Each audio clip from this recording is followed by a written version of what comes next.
Yes friends, तो capital budgeting investment decisions आपको समझ आ रहा होगा. We try to explain the more and more concepts. अब हम कुछ कंसेप्ट लेते हैं.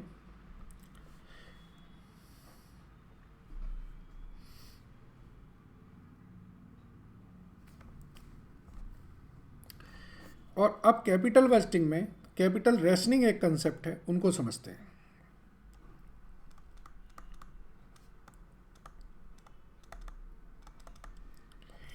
कैपिटल रेशनिंग का मतलब है कॉन्स्ट्रेंट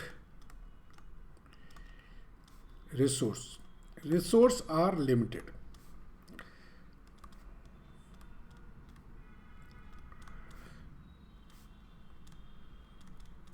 ठीक है, तो यहां हम दो सिनेरियो देखते हैं. इफ प्रोजेक्ट्स आर इंडिपेंडेंट, दूसरा केस लेते हैं. If projects are not divisible, मतलब या तो पूरा प्रोजेक्ट होगा या नहीं होगा. ठीक है, and are divisible in nature. अगर ये सिनेरियो होता है then project ranked on the basis of NPV per rupee of investment and best option selected.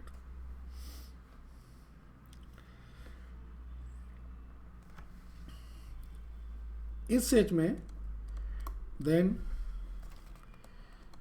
Project are mixed to calculate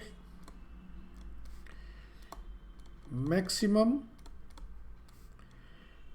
absolute NPV with different combination and best option selected. ठीक है, दो हैं, एक तो dependent है, एक dependent नहीं है. चलिए मैं क्वेश्चन लेता हूं एक, इससे आपको समझ में आएगा. Shiva Limited is planning its capital investment program for the next year. It has 5 projects. 5 project हैं भाई के पास. It of which give a positive NPV at the company's cutoff rate of 15%. The investment outflows and present values are as under. Outflows भी दे रखे हैं और NPV दे रखी है. The company is limited to a capital spending of 1,20,000. Company के पास 1,20,000 ही है. So company is, you are required to optimize the return from a package of project within the capital spending limit.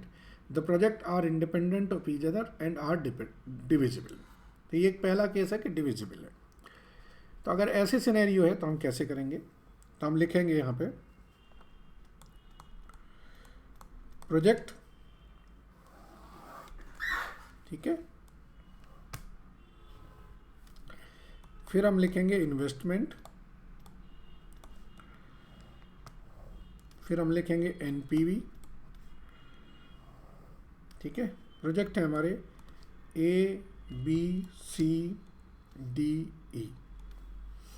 ठीक है जी, 50,000 का investment है, 40,000, 25,000, 30,000, 35,000. और NPV की बात करें 15,400, 18,700, 10,100, 11,200, 19,300। सो NPV पर रुपी अगर हम निकालते हैं, सो 15,400 अपॉन 50,000, तो ये आएगा 3.31। यहाँ पे आएगी 0.47, यहाँ पे 0.40, यहाँ पे 0.37, यहाँ पे 0.55। तो रैंक की जाएगी, सबसे ज़्यादा रैंक 1, फिर 2, फिर 3, फिर 4, फिर 5। ये रैंक आ गई। अब सिलेक्शन होगा। सो सिलेक्शन ऑफ प्रोजेक्ट, तो यहाँ पे प्रोजेक्ट लिखेंगे और यहाँ पर इन्वेस्टमेंट लिखेंगे और यहाँ पर एनपीवी लिखेंगे। सबसे पहले तो हम लेंगे ई में हमारी 35,000 रुपये की इन्वेस्टमेंट है, 19,300 रुपये लगने हैं। फिर हमारा दूसरा प्रोजेक्ट बी अच्छा है, जिसमें हमारा 40,000 रुपये की इन्वेस्टमेंट है और 18,700 की एनपीवी आ रही है। फिर तीसरी रैंक पे हमारा सी है, जो 25,000 की इन्वेस्टमेंट पे हमें 10,100 दे देता है। और ये टोटल हमारा ये 1,20,000 है, ये फिक्स है। ये टोटल इन्वेस्टमेंट हम 1,20,000 ही कर सकते हैं। तो अब जो बैलेंसिंग फिगर है वो कितनी आ रही है? वो आ रही है 20,000। तो इसमें कौन सा प्रोजेक्ट लेंगे? चौथी रैंक में, यानी कि डी। तो डी की टोटल आउटफ्लो कितनी है? 30,000। लेकिन अब हम 2/3 कर रहे हैं, तो दैट इज 2/3 करेंगे हम इसे। सो हमारी एनपीवी कितनी आएगी? 11,200 का 2/3, दैट इज 7,500। सो 55,600 रुपये हम कमाएंगे एनपीवी से। ठीक है, चलिए अब दूसरा केस लेते हैं। इसी में यहाँ से आप समझ में तो आ ही गया होगा ना कि कैसे हमने सेलेक्ट किया बेस्ट ऑप्शन। अब दूसरा केस लेते हैं। If project are not divisible, if project, चाहे उसी में कर लेते हैं, यहाँ से दिख जाएगा ना सामने। चलिए, सो अब ये कलर चेंज कर देते हैं। Case 2, if projects are not divisible. तो अब ऑप्शन लीजिए अलग अलग। पहले तो ई तो सब में लेना है, फिर ई के साथ बी ले लीजिए, ई और बी तो आएंगे, और सी ले लीजिए। तो 1,00,000 रुपये हमारा इन्वेस्टमेंट होगा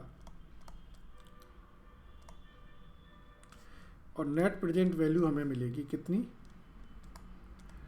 48,100। ठीक है जी। इसके बाद अगर मैं सी को हटा के डी ले लेते हैं, सी और डी में थोड़ा बहुत फर्क है, E plus B plus D ले लेते हैं, तो हम 1,05,000 खर्च करके 49,200 ले लेते हैं, 200 ले लेते हैं। और तो कोई इससे अच्छा ऑप्शन नहीं है। So E plus B plus D should be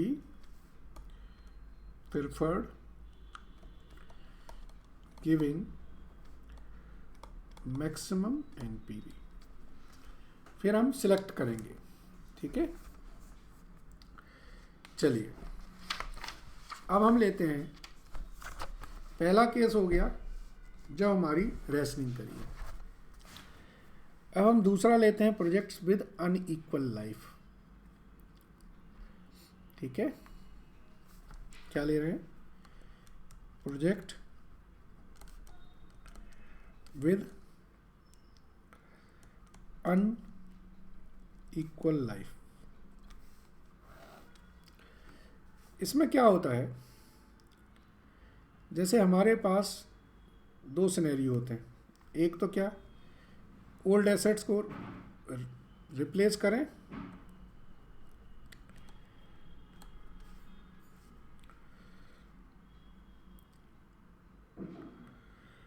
और रिटेन करें, ठीक है, या अदर प्रपोजल में से चूज करें।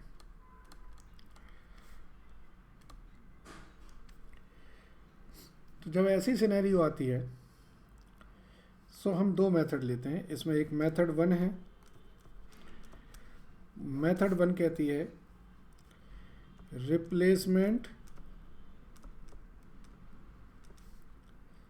Chain method.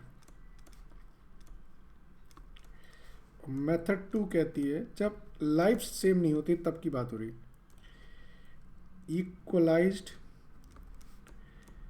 Annualised criteria. ठीक है, चलिए इसको समझाता हूं मैं आपको। एक एग्जाम्पल लेते हैं, उससे करते हैं। ये क्वेश्चन देखिए आप। RPLC is considering to modernize its production facility and it has two proposals. The expected cash flows associated with these projects and NPVs are as under. Project A है एंड प्रोजेक्ट बी है। Project A 6 साल का है, project B आपके 3 साल का है। Okay, NPV project A की ज़्यादा है एंड IRR प्रोजेक्ट बी का ज़्यादा है।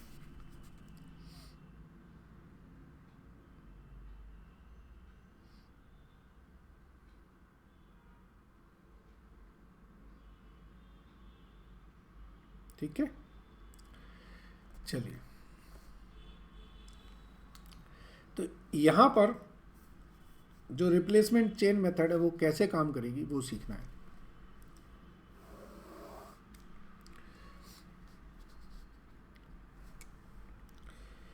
अब हम सीख रहे हैं इसमें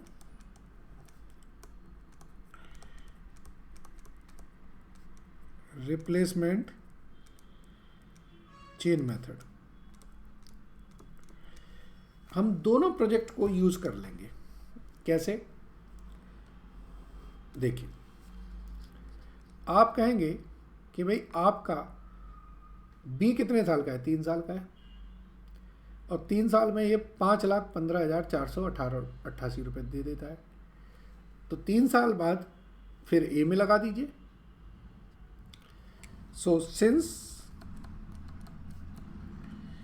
life of B is 3 year, ठीक है ना,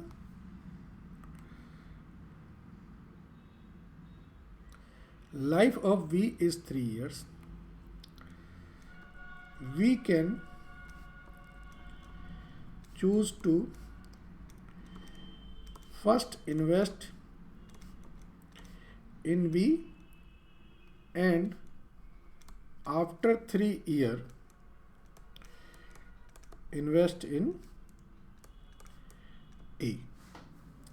अगर हम ये दोनों कर दें तो कैसे होगा? अब जरा देखिए, यहाँ पे लिखें पीरियड, यहाँ पे लिखें कैश आउटफ्लो और यहाँ पे कैश इनफ्लोज। ठीक है, 0 1 2 3 4 5 6। यहाँ पहले 20 लाख रुपए लगाए हमने, ये किसके लिए? बी में लगा दिए।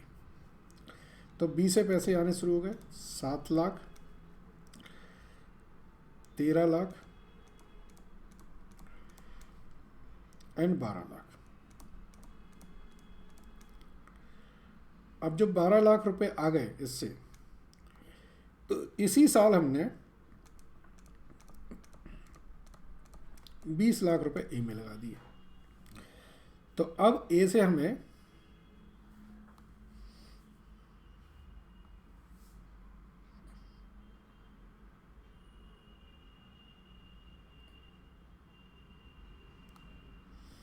अच्छा, बी को हम 2 बार भी तो रिपीट कर सकते हैं जब रिटर्न अच्छी आ रही है। तो दोबारा से लगा दो बी में। तो ये 7 लाख, 13 लाख और 12 लाख, कुल मिला के हमने we can choose to invest in B and after 3 years again invest in B. चलो इसको समझते हैं, इस सिनेरियो को देखते हैं क्या निकलता है। अगर हम ऐसा करते हैं तो पीवी फैक्टर एट 12%, चलो निकालिए क्या आता है। ये तो है 1.00, ठीक है, 1 पॉइंट, ये 0.892, 0.797, 0.712, 0.636, 0.567, 0.507 इंटू 12 लाख। तो इसका आता है मेरा 608,400। 13 लाख इंटू 0.567, इसका आता है 737,100। 7 लाख इंटू 0.636, 4,45,200। 8 लाख नेगेटिव है तो minus 8 lakh into 0.712, -569,600। 13 lakh into 0.797, 10,36,100 and 7 lakh into 0.892, 6,24,400 और -20 लाख। सो ये present value of cash flows हो गई। ये हमारी नेट प्रेजेंट वैल्यू आएगी, -20 लाख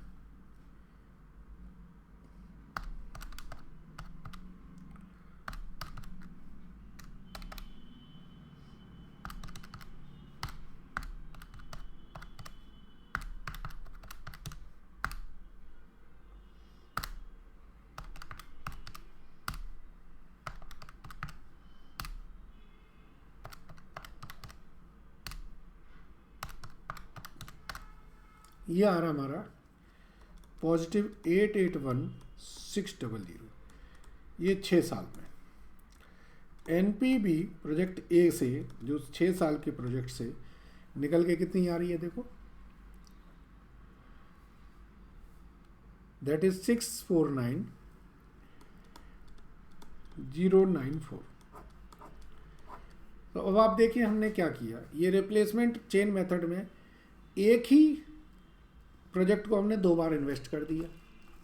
तो 6 साल में ए हमको दे रहा था कितना, 6,49,000, जबकि हमने बी से निकाल के दिखा दिया, बी को 2 बार इन्वेस्ट करके 8,81,000, ठीक है।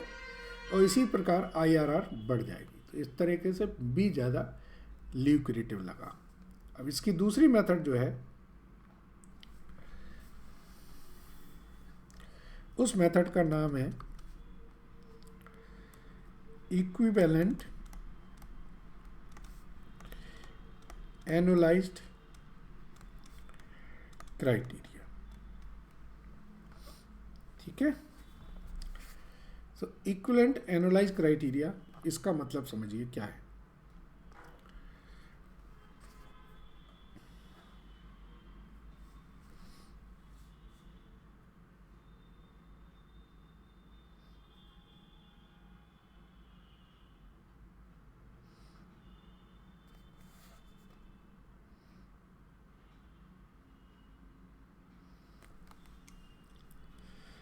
ये हमारा प्रोजेक्ट ए है और ये हमारा प्रोजेक्ट बी है। इसकी जो नेट प्रेजेंट वैल्यू है वो कितनी है, 649,094 एंड 515,488। इसकी जो लाइफ है वो 6 ईयर है एंड 3 ईयर्स है। जो पीवी का फैक्टर रेट है वो हमारा 12% है। सो प्रेजेंट वैल्यू एनुटी फैक्टर हम देखेंगे टेबल से। ये 6 साल का है तो 6 साल में देख लीजिए, और उसका 3 साल का है तो 3 साल में देख लीजिए। एन्युटी फैक्टर देखना ध्यान रखिएगा, फ्यूचर वैल्यू नहीं, प्रेजेंट वैल्यू। 6 साल का 12% पे देखते हैं तो ये आता है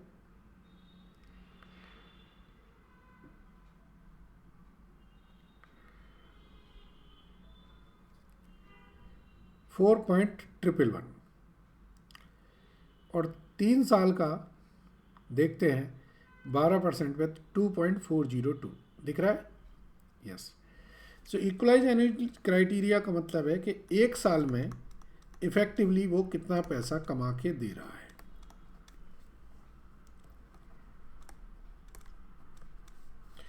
या equivalent annualised cash flow 649,094 divided by 4.112, 157,854, and 515,488 divided by 2.402, तो ये आ रहा है 214,608। आपको सामने दिख रहा है कि ये 1 साल में इफेक्टिवली 2 लाख रुपए कमा के दे रहा है, और ये 1 साल में 1,57,000 रुपीज़ है। इसलिए ये मेथड ज़्यादा इफेक्टिव है बजाय हमारी रिप्लेसमेंट चेन मेथड की। और रिप्लेसमेंट चेन मेथड में एक दिक्कत है, ये ए है, ये बी है, इसकी लाइफ 6 ईयर थी और इसकी 3 ईयर्स है। तो इसलिए हमने क्या किया, 3 × 2 टाइम कर दिया तो इसको 6 ईयर बना दिया। लेकिन अगर लाइफ इसकी ए की मान लीजिए 5 ईयर्स हो और बी की 3 ईयर्स हो, तो अब ऐसे सिनेरियो में क्या करोगे, तो इसमें 5 × 3 मतलब इसको 3 बार इन्वेस्ट करके 15 कन्वर्ट करोगे, और इसको 5 टाइम कन्वर्ट करके करोगे, तो ये बहुत ज़्यादा लेंदी एक्सरसाइज हो जाती है। ठीक है ना, मतलब इसे 5 बार इन्वेस्ट करोगे और इसे 3 बार इन्वेस्ट करोगे, और फिर उसके बाद 15-15 साल में कंपेयर करोगे। So this is very best example for finding out कि कौन सा प्रोजेक्ट करना चाहिए। ठीक है, चलिए आई होप पूरा कंसेप्ट आपको अच्छी तरह क्लियर हुआ है। ये एग्ज़ाम में ज़रूर आ सकते हैं क्योंकि ये छोटे से कंसेप्ट होते हैं। आपसे 4 नंबर में पूछ ले कि वो इक्वलाइज इक्वलेंट एनुअलाइज क्राइटेरिया से इसको एनालाइज करके दीजिए। आपने पढ़ रखा होगा तो कर लेंगे, नहीं पढ़ रखा होगा तो बगले जाकेंगे, है ना। Thank you.